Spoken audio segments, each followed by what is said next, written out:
most people who see me on the street wouldn't realize how much harder I work to breathe, or even people who know me don't really realize it, because over the years I've got better and better at sort of hiding the fact that I have trouble breathing. Du lytter til Stemmer indefra, en podcast, der hver måned tager en ny diagnose ud af lægernes journaler og giver den en stemme. Stemmer indefra produceres af here.nu.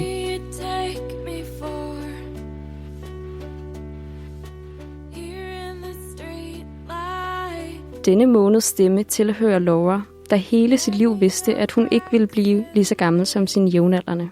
Hun havde nemlig cystisk fibrose, en genetisk sygdom, som især påvirker lungerne.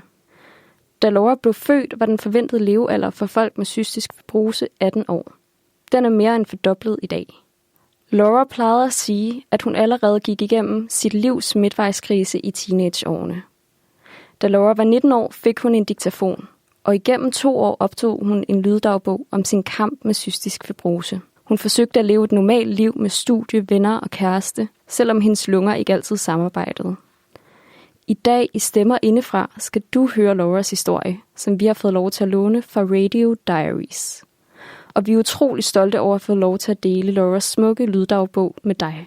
Jeg hedder Lærke Sivkær, og du lytter til det 7. afsnit af Stemmer indefra, Cystisk fibroses stemme. Hi, this is Laura. It's about 11:02 p.m. I'm here in the hospital. I've been here for 5 days now. I'm in room 1004 this time. That's me coughing. Hello. Hi. This is Karina. She's one of my favorite nurses. Yeah, we can put that. I have a sort of status in the hospital. They don't even say my last name. It's like, oh, Laura's coming in. You know, I've seen patients come and go, and I've seen nurses come and go. I've seen medical students become interns, become attendings. It's like my hotel.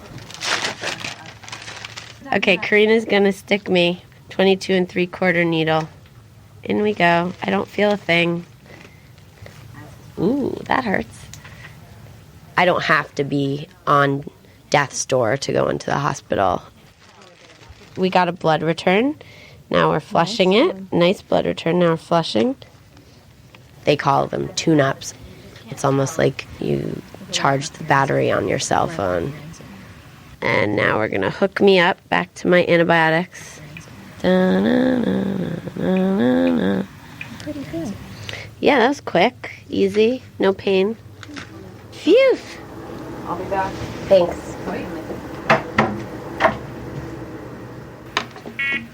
Get back into bed here.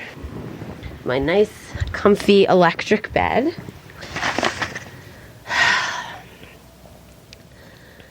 I was diagnosed with cystic fibrosis when I was 3 days old. It was 1981, and I guess at that time, my parents really didn't know how long I would end up living. The average lifespan of a person with CF was much younger than it is now. When I was 12 and 13, I met a lot of kids in the hospital with CF. There was sort of like a whole gang, you know, they were all the CF kids. And we just play cards and talk dirt about the nurses and watch TV shows at night, ride down the hall on IV poles. There was just this sort of bond, you know. Gina died when we were 13. Damien died that year. He was 17. Nikki Cooley died. Talmisha died. Elizabeth Florin died winter of 12th grade. My friend Sophie died when I was in 11th grade. She was one of my best friends with CF.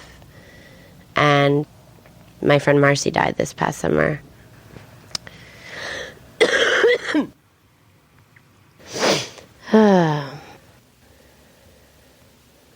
Do you hear how quiet it is?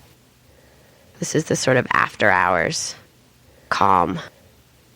Everyone's asleep.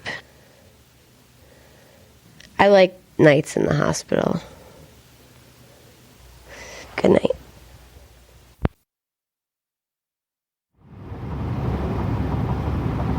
This is Laura.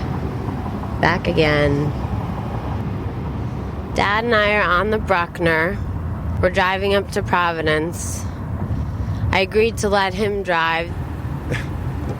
I just spent about 4 or 5 days in the hospital again for a partial bowel obstruction, so that was thrilling as ever, and luckily it was only a partial obstruction, so they were really excited about that.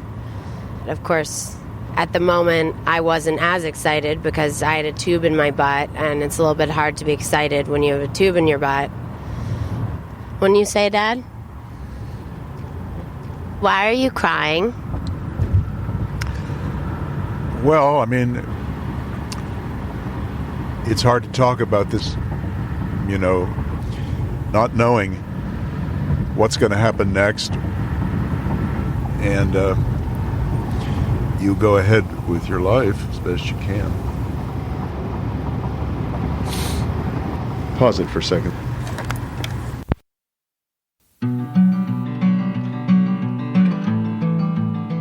So, now for a little lesson. Here's the deal with CF.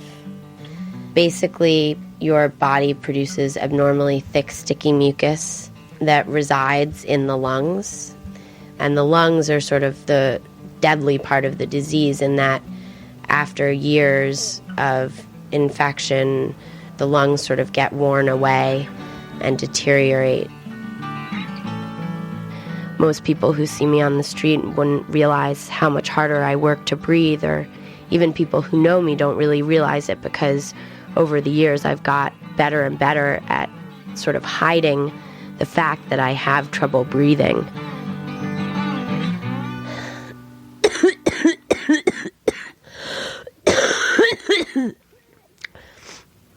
It's funny, sometimes I cough so hard that I can see stars.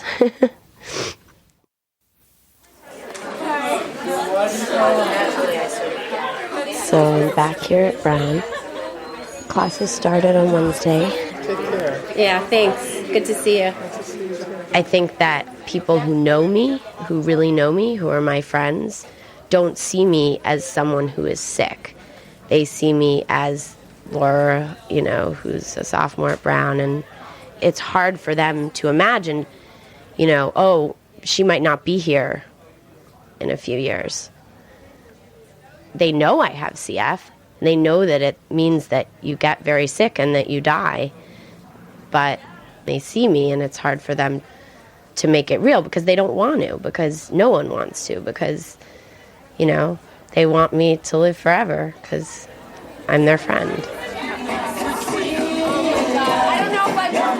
The truth is that even though I'm always thinking about health-related stuff, I don't want to come off as someone who's purely thinking about health-related stuff. So I think that's kind of boring. How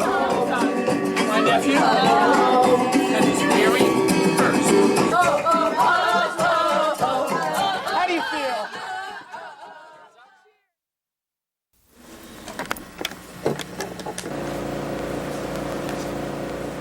Hi. I'm actually wearing my oxygen just because it's easier for me to breathe with this on. So that's why I'm wearing the oxygen. I'm not feeling very well. The past week, I get into these really bad coughing fits, and I just have trouble, walking, just feeling kind of tired. I don't know, it's frustrating. And even though people say that it's supposed to get so much worse, I don't quite understand how I'm expected to just watch it get worse. Like this is not okay. The fact that I'm in on a Friday night. I mean, I'm in college. I'm 19. I should have gone to this play I was supposed to go to. I should have gone to these 2 parties I was invited to. But instead I'm here. It's just frustrating. I want to be like my peers. But I don't know how. Anyway, I think I'm gonna go to bed.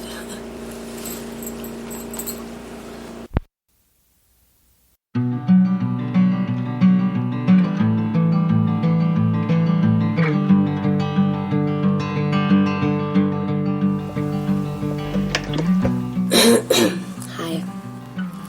It's a couple days after my birthday, so I'm 20. It just sort of all hit me today. I was lying on the couch in the living room, and the sun was setting, and I just knew it. And it was at that moment that I really felt that I wouldn't be alive at New Year's.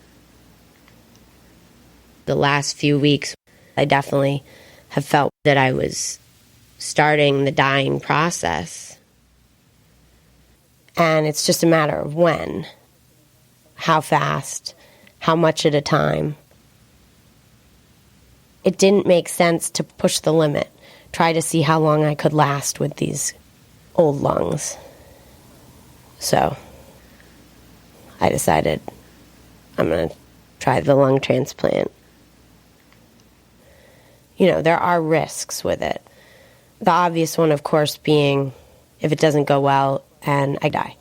But I didn't want to just go downhill without trying to stop it first.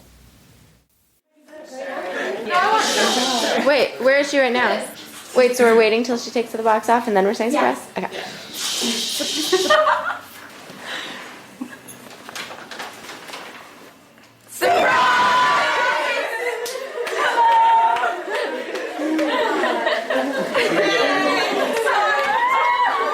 All my friends came to this lung retirement party. We are gathered here this evening just to send Laura off with a hurrah as she leaves Brown temporarily as a student. Well, I've decided to leave college and go up to Boston. That's where the hospital is, and wait there for my transplant. I have the poster that my friend designed that says, "Thank you to the lungs of Laura for 20 years of exemplary service." So that's kind of neat. Well, that's a wrap.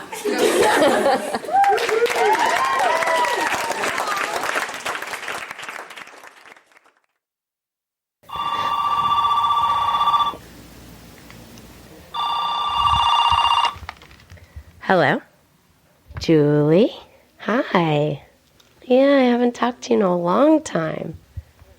Oh, it's okay. You know, I'm sort of just sitting here waiting for lungs.